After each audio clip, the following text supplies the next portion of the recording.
하나님 우리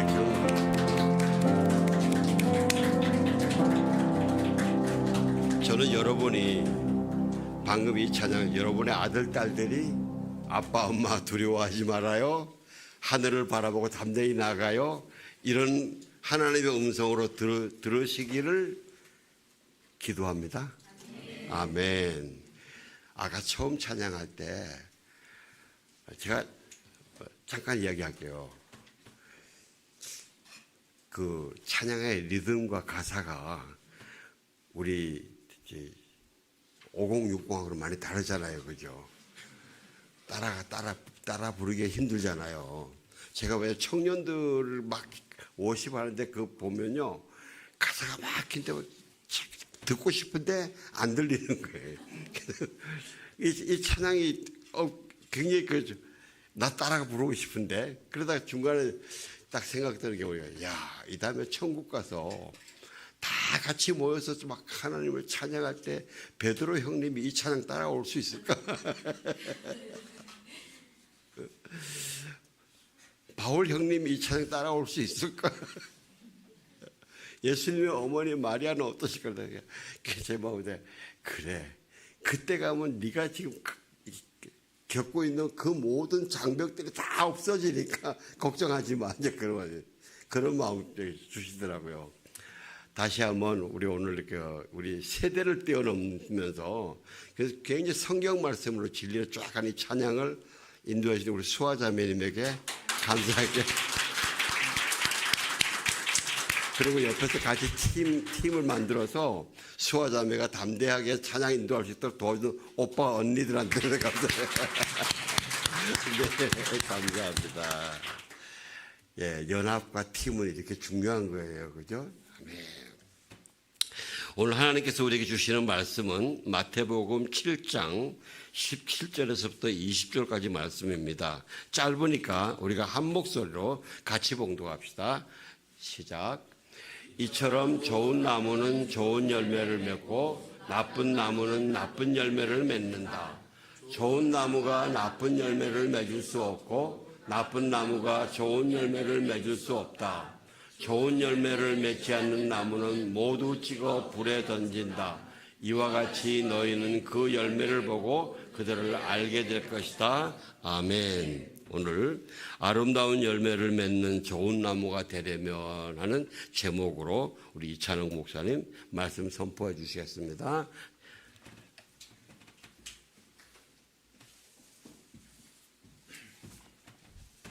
네, 잠깐 기도하시겠습니다. 하나님, 예수의 복음, 하나님 나라를 선포하려고 합니다. 특별히 산상수훈 안에 있는 말씀을 나누려고 하는데 아버지의 마음을 부어주시옵소서. 그래서 하늘아버지의 그 마음이 우리 가운데 임할 때 우리의 생각과 우리의 성품과 우리의 모든 의지, 우리의 일상을 변화시키는 놀라운 역사가 일어나게 하여 주시옵소서. 감사드렸고 예수님의 이름으로 기도드렸습니다. 아멘. 네, 또 불러주셔서 감사합니다. 네, 여러분이 부르신 건 아니고 이동훈 목사님이 불러주셨지만 어쨌든 저처럼 떠돌이 설교자들은 이렇게 불러주시면 너무너무 참 감사합니다. 저는 여기저기 떠돌면서 강의를 하고 또 설교하는 그런 입장이기 때문에 한 교회에 정주하기가 어려운데 그래도 매달 이렇게 불러주시면 또 저한테는 의미가 있고 또 여러분과도 더 친밀해지고 굉장히 좋은 것 같습니다. 아까 찬양 이야기하면서 세대 이야기를 했지만 아까 5060 힘들다는데 40도 힘듭니다. 네, 40도 힘들고, 네, 정말 마지막 때 하나님 앞에 가면 우리가 이런 시대와 세대, 연령을 초월해서 하나님 앞에 영으로 기쁘게 다 같이 찬양하는 그런 시간이 되지 않을까 그런 생각이 들고, 제가 작년에 브라질에 갔었는데 작년 11월에 브라질에 한 보름 정도 머물면서 브라질 내에서 5,700km를 비행기를 타고 다녔습니다. 그러면서 브라질 현지인 교회에 가서 설교하고 강의하고 했었는데, 물론 제가 포르투갈어를 하진 않고 제가 한국어로 설교하거나 강의하면 포르투갈어로 그 현진 선교사님이 통역해 주셨는데 그냥 정말 너무 당황스러웠던 게 어떤 찬양도 어떤 설교도 하나도 못 알아듣는 그런 상황이었습니다. 그래서 보통 영어로 하면 제가 좀 알아듣는데 포르투갈어는 진짜 힘들더라고요. 근데 그럼에도 불구하고 제 안에 계신 성령께서 너무나도 이거 기뻐하고 감사하는 그런 마음을 주시고 또 찬양을 부를 때 그냥 같이 옆에서 춤추는 것만으로 덩실덩실 하는 것만 해도 너무 좋더라고요. 그래서 이런 것들이 또 지금 이 시대에 누릴 수 있는 성령 안에서의 하나된 예배가 아닐까 생각이 듭니다. 네, 오늘은 그 아름다운 열매를 맺는 좋은 나무가 되려면 이란 제목으로 마태복음 7장 17에서 20절 말씀을 여러분과 나누려고 합니다. 이 말씀이 포함된 본문은 산상수훈입니다. 그 마태복음 5장에서 7장이 산상수훈이란 이름으로 이렇게 붙여진 하나의 설교문 덩어리입니다. 그래서 여러분 지금 찾아보진 않겠지만 마태복음 5장 1절을 보시면 5장 1절에 이런 말씀이 있습니다. 예수께서 무리를 보시고 산에 올라 앉으시니 제자들이 나온지라. 예수님께서 산에 올라 앉으시고 제자들이 나와서 또 수많은 군중들과 함께 이 이야기를 듣는 거죠. 그래서 5장에서 7장은 하나의 그 예수님께서 산에서 하셨던 그 설교 본문입니다. 이 5장에서 7장을 보면서 그 유명한 신학자 알티 프란스는 이렇게 표현합니다. 하나님 나라 백성의 라이프 스타일이다. 5장에서 7장에 있는 모든 내용은 하나님 나라의 백성의 라이프 스타일이다. 그러니까 이런 것이죠. 하나님 나라 통치를 받는 제자들의 말과 행동, 그리고 그들의 내면과 의식의 흐름을 잘 담고 있다. 그래서 이 느낌은, 이 표현을 가지고 전체 덩어리를 보면, 그리고 세부 내용을 보면 굉장히 많은 것들이 해석이 됩니다. 한편으로 이 모든 것들을 따로따로 보자면 이게 도대체 무슨 흐름이지? 이제 물음표가 드는 것이죠. 하나님 나라 백성의 라이프 스타일. 그 중에서 제일 유명한 것은 우리에게 굉장히 익숙한 팔복입니다. 마태복음 5장 3절에서 12절, 일일이 읽지는 않겠지만 첫 구절이 이렇죠. 심령이 가난한 자는 복이 있나니 천국이 그들의 것이며 해서 심령이 가난한 자, 애통하는 자, 온유한 자, 의에 줄이고 목마른 자, 긍휼히 여기는 자, 마음이 청결한 자, 화평하게 하는 자, 의를 위하여 박해받는 자, 이제 이런 사람들에게 복이 있다라고 이야기합니다. 그래서 오늘 본문이 아니기 때문에 일일이 주의하고 하진 않겠지만 결국 여기서 이야기하는 복은 세상 사람들이 맛볼 수 없는 행복이 있다라는 것이죠. 세상 사람들이 맛볼 수 없는 행복이 이런 온유한 사람, 애통하는 사람, 의에 줄이고 목마른 사람들에게 있다라고 이야기하는 것입니다. 그러면서 팔복선언은 이렇게 마무리가 됩니다. 기뻐하고 즐거워하라. 하늘에서 너희의 상이 큼이라. 네. 우리로 하여금 굉장히 가슴이 뜨거워지게 만드는 그런 본문인 것 같습니다. 우리는 이 본문을 읽을 때마다 나도 이렇게 살고 싶다. 주님 이렇게 살고 싶어요. 살겠습니다. 라고 이야기하는 다짐을 하는 것이죠. 실제로 산상수훈 안에는 5장에서 7장 사이에는 다양한 가이드라인이 있습니다. 하나님 나라 백성은 어떻게 살아야 하는가? 이 전체를 포괄하는 절대적인 문장 하나가 있는데 그것이 5장 48절입니다. 그러므로 하늘에 계신 너희 아버지의 온전하심 같이 너희도 온전하라. 네, 하나님 아버지 온전하심처럼 너희도 온전하라. 이거 하나를 가운데다가 중심에 딱 박아놓고 앞뒤에 되게 다양한 이야기들을 합니다. 그러면서 내면의 윤리에 대해 이야기합니다. 살인하고 안 하고가 중요한 게 아니라 노하지 마라. 그 주변에 있는 사람들에게 분노하거나 바보라고 막 욕하거나 그러지 말라라는 것이죠. 간음하고 안 하고가 중요한 게 아니라 그 전에 음욕을 품지 말라라고 이야기합니다. 보복하고 안 하고 그게 중요한 게 아니라 철저한 용서와 관용의 삶을 살라라고 이야기합니다. 그러니까 행위 이전에 내면이 너무 중요하다라는 것입니다. 근데 한편으로 행위도 강조합니다. 내 아버지의 뜻을 행하는 자라야 하나님 나라에 들어갈 수 있다. 그리고 나의 이 말을 듣고 행하는 자는 반석 위에 집을 지은 지혜로운 사람 같다. 행위에 대해서도 이야기하는 것입니다. 와, 내면과 외면이 정말 완벽해야 되는. 그래서 설교를 준비하면서도 이게 그 저의 삶과 점점 막 괴리가 느껴지는 그런 것들을 느끼고, 한편으로 또 다양한 삶의 방식을 가르쳐 주시는데 기도도 가르쳐 주시죠. 그러므로 너희는 이렇게 기도하라. 그러면서 주기도문, 우리 아까 그러니까 약간 사도신경이죠. 주기도문, 하나님 나라 백성의 기도문을 가르쳐 주시고, 또 한편으로 이 세상 살아갈 때 너희는 하나님 나라 백성으로서 염려하지 말라라고 하면서 너희 하늘 아버지께서 아신다라고 말씀하십니다. 그래서 결국 이런 모든 내용들을 하나님 나라 백성의 라이프 스타일이라는 측면에서 봤을 때 우리는 이 5장에서 7장 사이에 있는 굉장히 많은 것들을 훨씬 입체적으로 깨달을 수 있습니다. 근데 전제가 있습니다. 여기에서 이렇게 살 수 있는 사람은 하나님 나라의 통치를 받는 사람이다라는 것입니다. 반대로 이야기하자면, 그렇지 않다 그러면 어느 하나도 쉽게 이룰 수도 없고 따라할 수도 없고 흉내 낼 수도 없는 것입니다. 그래서 한 신학자 또 이렇게 이야기합니다. 이것은 doing의 영역이 아니라 being의 영역이다. 하나님 나라가 내 마음 가운데 온전히 임했을 때, 정말 이 통치가 일어났을 때 이렇게 사라지는 것이지, 우리가 인간의 의지를 가지고 애쓴다고 이것을 과연 살 수 있을까? 그런 거죠. 산상수훈에 이런 이야기가 나옵니다. 오른뺨을 치면 왼뺨도 돌려대라. 속옷을 가지러 가면, 속옷이라고 하면 인간의 가장 기본적인 권리죠. 이 문화에 의하면 나의 기본적인 권리를 누군가 박탈했을 때 겉옷까지도 내어주라. 억지로 오리를 가라고 한다면 심리까지도 가져라.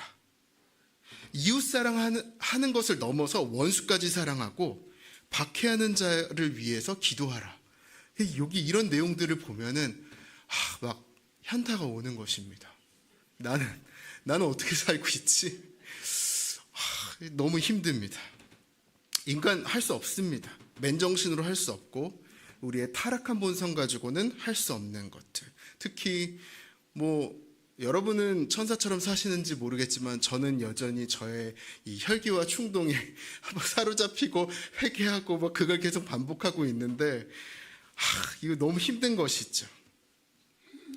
산상수훈 전체에 가장 중요한 변수가 있다라고 하면 그것은 예수께서 이 본문에서 언급하시진 않았지만 성령의 역할이 아닐까라는 생각이 듭니다. 성령께서 모든 성도들의 마음 가운데 내주하시면서 이 일들을 하게 하시는 거죠. 다만 우리의 신앙이 어리거나 아니면 우리의 혈기가 강할 때는 이 성령의 통치가 그렇게 막 가시적으로 많이 드러나지 않습니다. 우리의 신앙이 약하거나 우리의 혈기가 강할 때는 성령께서는 우리 안에 정말 전인적으로 역사하시고 많은 일들을 하고 싶어 하지만 우리가 그 출구 역할을 하는 데에서 굉장히 많은 한계가 있는 것이죠. 그러나 시간이 지나고 우리가 하나님의 통치를 더 깊게 받으면서 일어나는 것은 점점 이 산상수훈에서 나오는 이 모든 일들을 하는 사람이 된다라는 것입니다. 제 주변에 이제 그런 사람들을 많이 보게 되는데 좀 이따가 이야기하도록 하겠습니다. 그래서 마태복음 이 산상수훈에서는 계속 의라는 단어가 나옵니다. 의.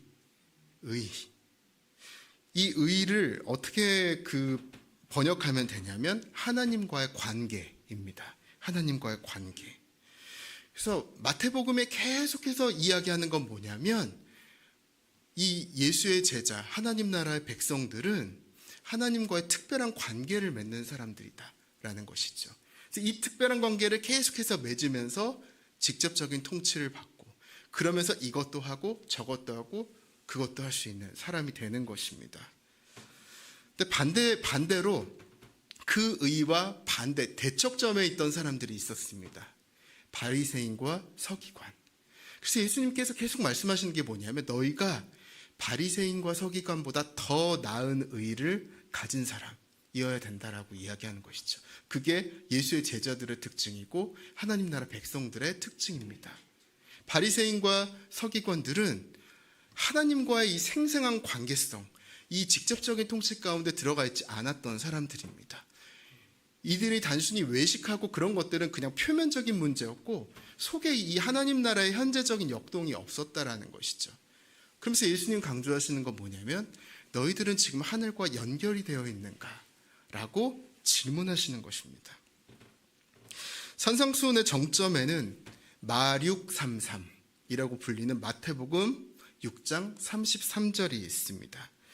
제가 한번 읽겠습니다. 그런즉 너희는 먼저 그의 나라와 그의 의를 구하라. 그리하면 이 모든 것을 너희에게 더하시리라. 아멘. 네, 여러분 많이 외우시는 그런 본문인데 그의 나라와 그 의가 무엇인가? 이것을 제가 지난 2번의 메시지를 통해서도 이야기를 했지만 그의 나라는 하나님의 통치, 그의 의는 방금 이야기했죠. 하나님과의 관계성. 그래서 온전한 하나님의 통치 그리고 그분과의 진실한 관계 이거를 우리가 계속해서 구하라라는 것입니다. 그리하면 이 모든 것이 너희에게 더하게 된다라는 것입니다. 우리가 새벽 기도를 하든 말씀 묵상을 하든 기도와 말씀으로 하루를 시작하는 것은 너무 중요한데 왜 중요하냐면 우리가 지금 이걸 구해야 되기 때문입니다. 오늘 하루를 시작할 때 내가 혈기와 충동에 사로잡히지 않고 세상 사람들처럼 헛된 것을 쫓아다니지 않고 하나님의 온전한 통치와 그분과의 진실한 관계 이것 가운데 살아가려고 하는데 그냥 되는 것이 아닙니다. 깊은 말씀과 기도로 우리가 하루를 출발하지 않으면 하루의 경향성이 완전 다른 방향으로 가게 되는 것이죠. 물론 우리가 이 기도와 말씀을 묵상한다고 시험에 들지 않거나 넘어지지 않는 것은 아닙니다. 그러나 우리가 이것들을 계속 반복하면서 혹시 우리가 넘어지고 실족할지라도 다시 돌아와야 될 포인트들을 깨닫는 것이죠. 크리스천들 가운데에서도 사흘, 나흘, 일주일, 한 달 말씀 묵상 한 번도 안 하는 사람들 많이 봅니다. 그거에 대해서 정죄하려고는 하는 건 아닌데 삶의 퀄리티가 완전 다른 것이죠. 하나님께서 우리의 일상을 통해서 정말 많은 일들을 하기 원하시는데 그리고 우리를 출구 삼아서 그분의 통치를 세상 가운데 드러내기 원하시는데 우리가 우리의 가정에서, 우리 학교에서, 우리의 직장에서 그 부분을 스스로 제한한다라고 한다면 하나님께서 우리를 출구 삼아서 세상 가운데 자신을 드러내시는 그 일들은 일어나기가 어려워진다라는 것입니다. 그래서 정말 기도할 때마다 우리가 구해야 될 거 정말 많죠. 우리의 여러 가지 사정이 있습니다. 상황이 있습니다. 환경이 있습니다. 주님 이것도 문제고 저것도 문제고 주님 해결해 주십시오. 당연히 그 기도 해야 됩니다. 왜냐하면 우리 인간적으로 그거 너무 우리의 소원이잖아요. 근데 궁극적으로 이 마태복음 6장 33절에서 이야기하듯이 우리가 정말 기도의 자리에서 일어나기 직전에 마지막으로 고백해야 될 한 줄은 그럼에도 불구하고 가장 중요한 것은 당신의 통치입니다. 당신과의 관계입니다. 주님 그거 하나면 내가 원하지 않는 방향으로 상황이 가고 환경이 간다 그래도 괜찮습니다. 주님이 내 인생의 오늘 하루의 주인이 되어 주십시오. 라고 기도하는 것. 네. 예수님께서 그런 삶을 사셨던 것 같습니다. 예수님의 인생을 보면 처음부터 끝까지 삼위일체 이 하나님의 동행으로 요약이 되는 것이죠. 성부 하나님의 뜻, 마음을 너무나도 잘 하셨습니다. 그래서 그만큼 말하고 움직이셨습니다. 요한복음에서 계속 강조하는 것이 그거죠. 나는 내가 직접 하는 것이 아니라 아버지께서 하라고 하신 만큼 그 일을 하는 거예요. 그리고 성령의 능력에 따라서 하셨습니다. 본인이 이것저것 막 능력을 발휘하고 과시하고자 하면 할 수 있었겠지만 성령과 함께 동행하시는 그런 삶.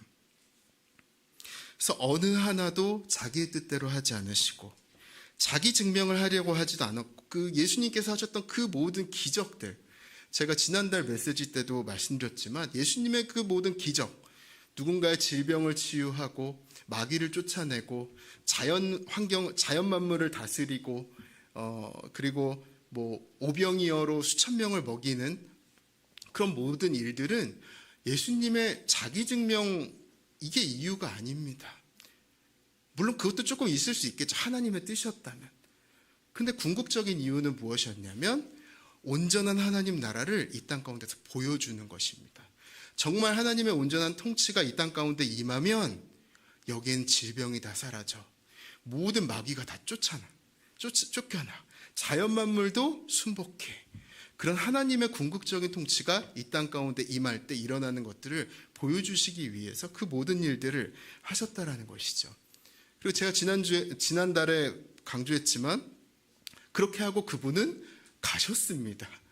여전히 치유받아야 될 굉장히 많은 사람들이 있고 여전히 마귀로부터 해방되어야 될 굉장히 많은 사람들이 있음에도 불구하고 예수님 그냥 가버리셨습니다. 대신에 누가 오셨죠? 성령이 오셨습니다.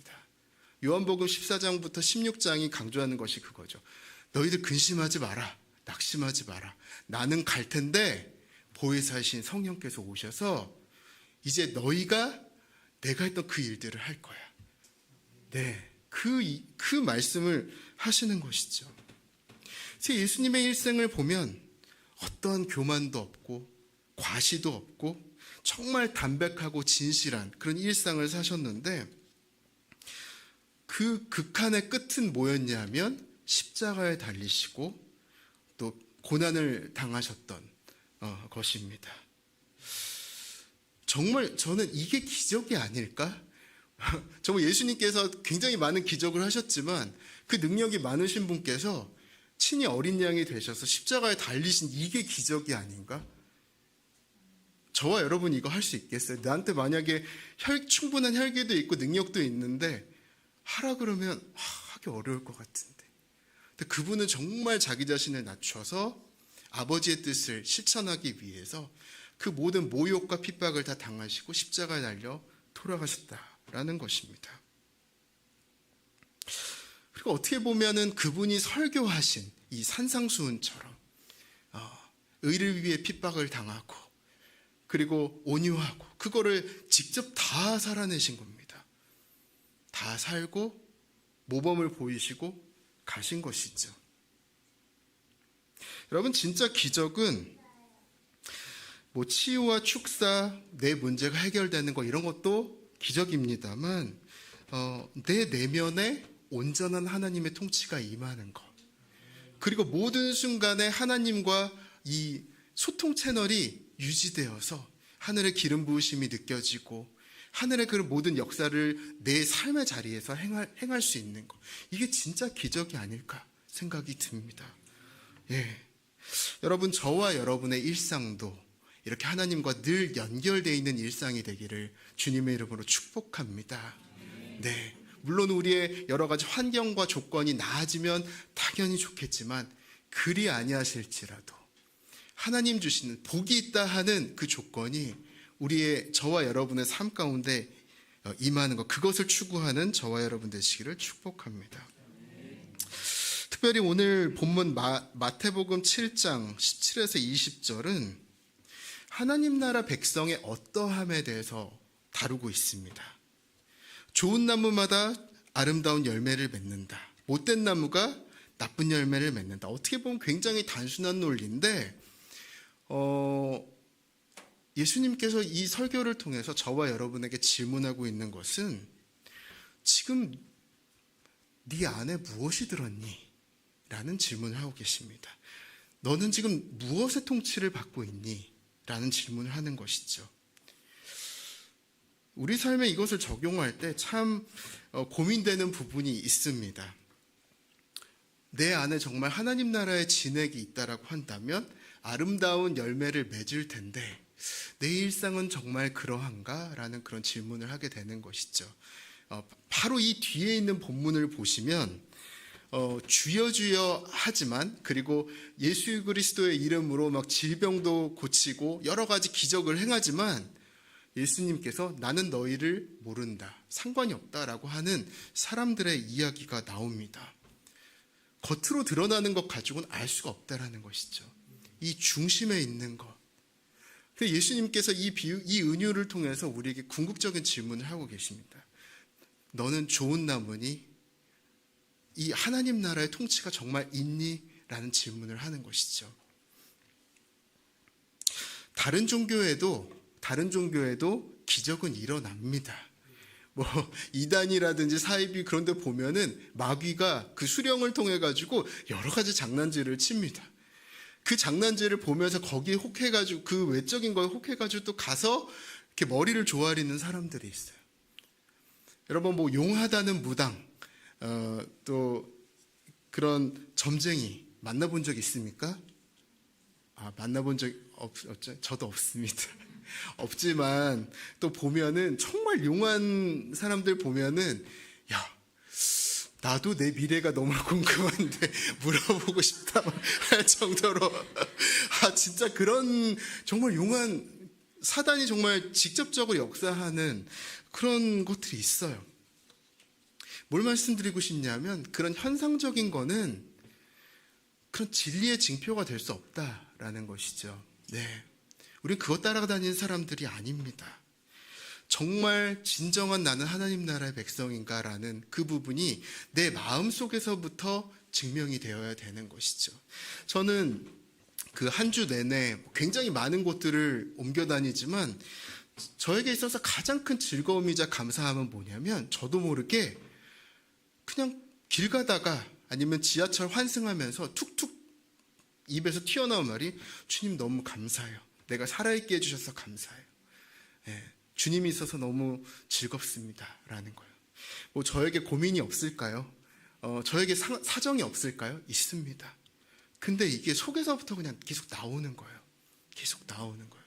일터에서도 여전히 저를 번민하게 하는 상급자도 있고 이렇게 동역자들도 있지만 그런 것들이 그냥 나오는 거예요. 초월적인 겁니다. 그리스도인들은 정말 이런 초월, 그러니까 멀쩡한 이 현실 속에서 초월을 살아가는 사람들인 것 같습니다. 그리고 이 초월이 또 다른 열매를 만들어내는 것이죠. 그러고 보면 doing, 우리가 뭔가 행하는 것, 이거는 껍데기입니다.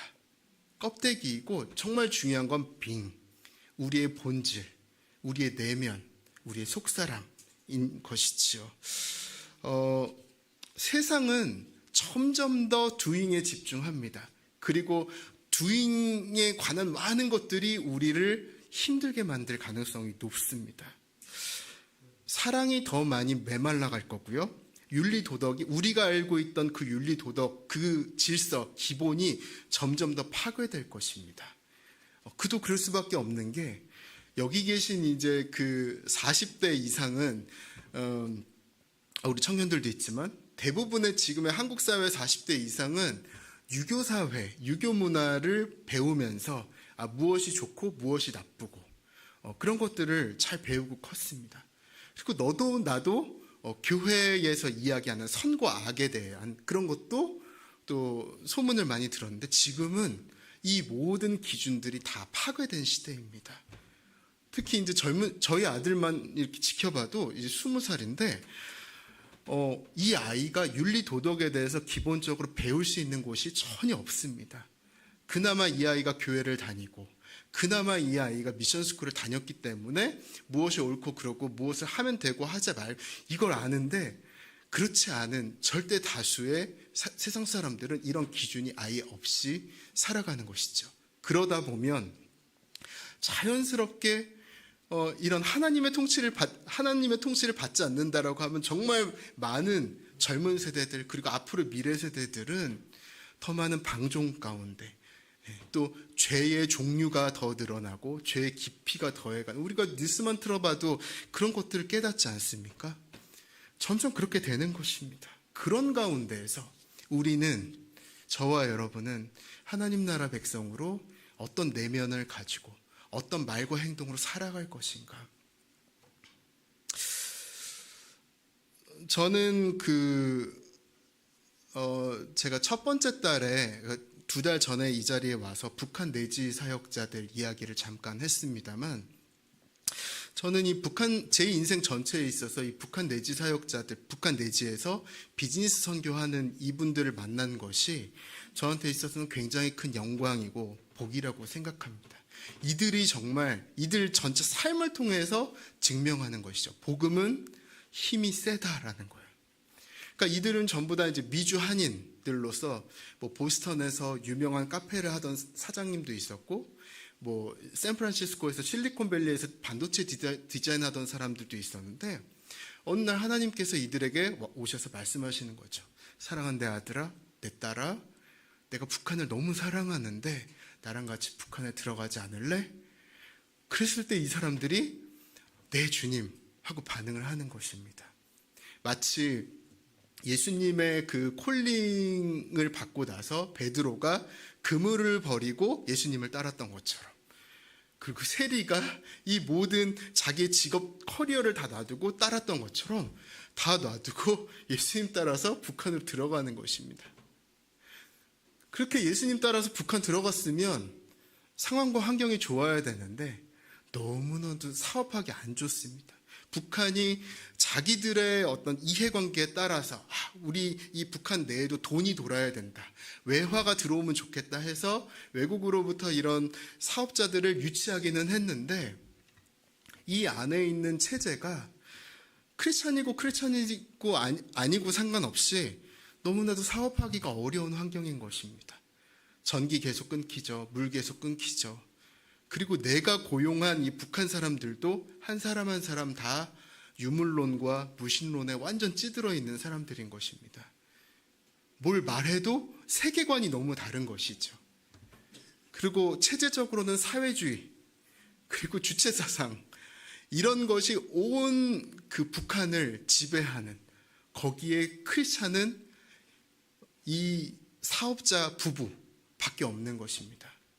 근데 가장 중요한 변수는 뭐냐면 이 사업자 부부의 마음 가운데 예수의 복음이 있다는 것이고 하나님 나라, 하나님의 현재적인 통치가 있다라는 것입니다.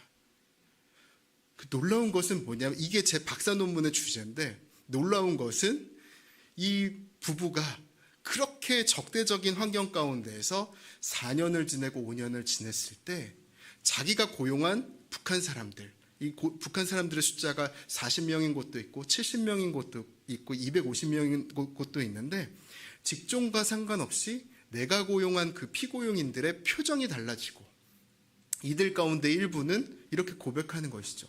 외국에서 온 기독교인들은 다 나쁜 놈들만 있는 줄 알았는데 당신들을 보니까 기독교가 되게 좋은 것 같습니다 라고 이야기를 하는 거예요. 뭐냐면, 여러분 아시겠지만 북한 사람들은 어려서부터 계속해서 교육을 받습니다. 미국은 기독교 국가인데 겉으로는 하나님 사랑, 이웃 사랑하라고 하라고 하면서 이웃인 우리나라를 전부 다 괴롭게 다 파괴하고 우리 사람들을 학살했어. 그래서 거기에 대한 박물관을 짓고 아기 때부터 계속 그걸 보여줍니다. 그래서 미국 이퀄 기독교 이퀄 완전 나쁨. 근데 한국, 남한 사람들은 미국 사람들의 앞잡이, 미제의 앞잡이, 다 나쁨. 그래서 한국 사람들이 북한 땅에 들어갔을 때, 이 미주 한인들이 비즈니스를 가지고 북한 땅에 들어갔을 때, 북한 사람들은 그냥 이미 편견을 가지고 보는 것입니다. 이 사람들은 남한 출신인데 미국의 국적을 가지고 우리나라에 들어왔는데 다 기독교인이다. 나는 물들지 않을 거야. 나쁜 놈들. 막 그랬는데 크리스천들과 4년, 5년을 같이 지내면서 이 북한 사람들의 생각이 바뀌고 표정이 바뀌는 겁니다.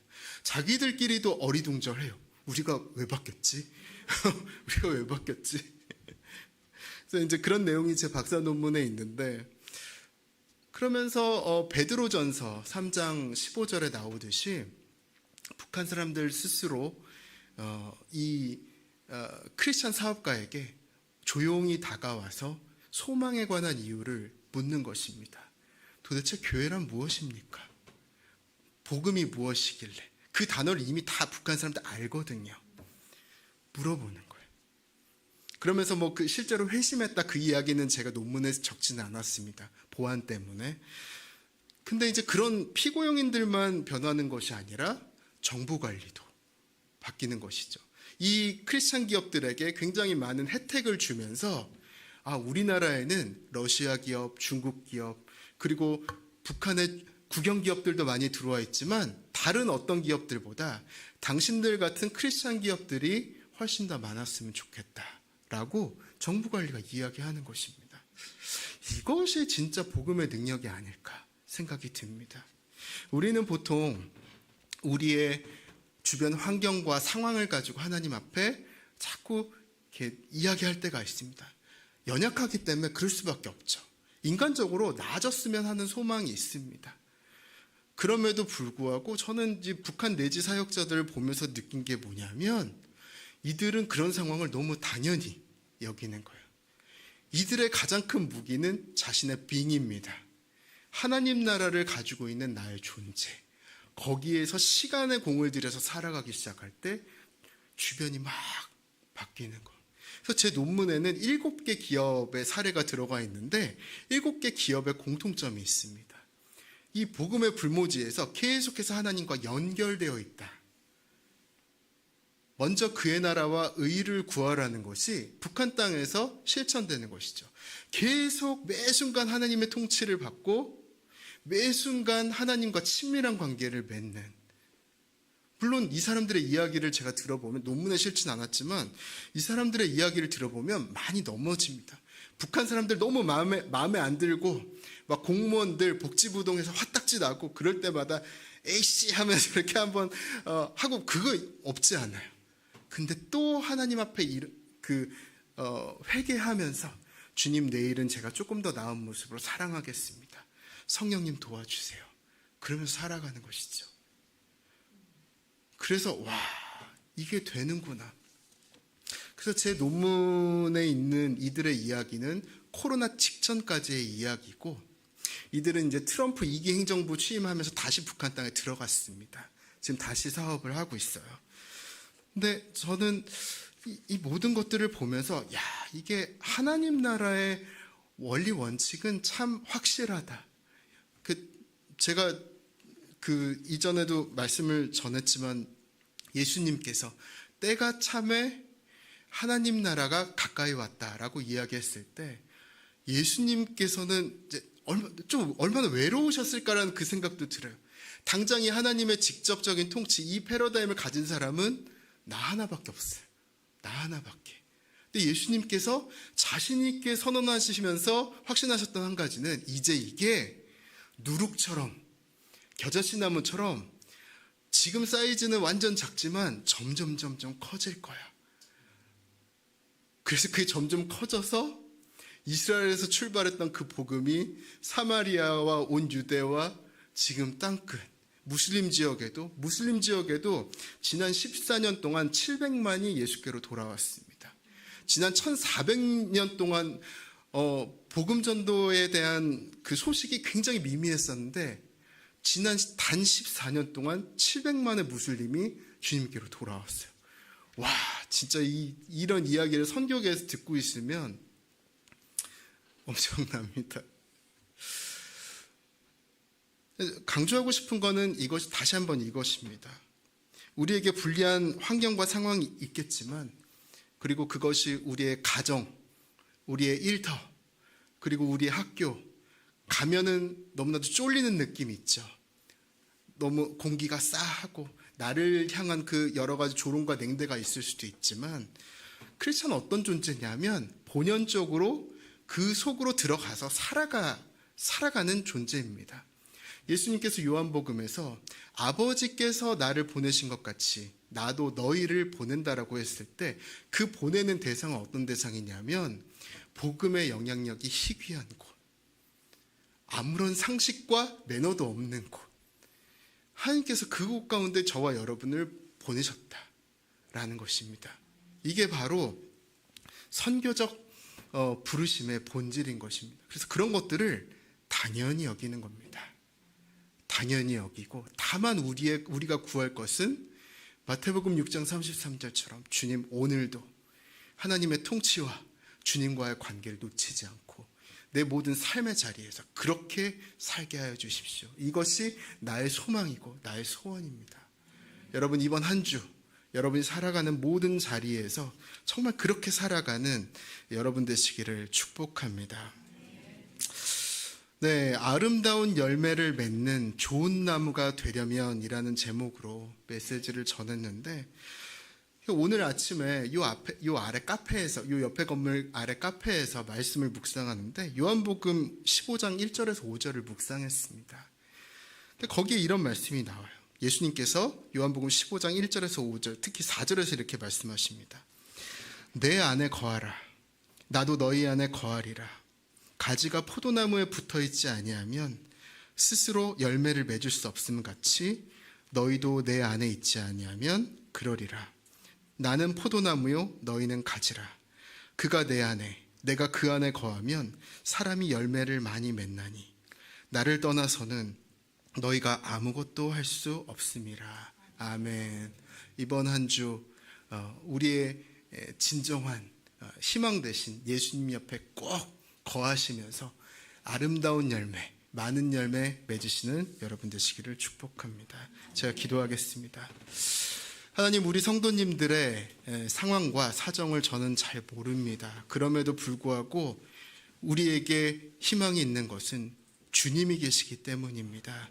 주님께서 우리 성도님들의 이번 한 주의 삶 가운데, 일상 가운데 생생하게 역사하여 주셔서 위로하여 주시고 격려하여 주시고 도전하시며 무엇보다도 주님과의 친밀함을 많이 느끼는 가운데 모든 장벽과 도전들을 이겨내는 우리 모든 성도들 될 수 있도록 인도하여 주시옵소서.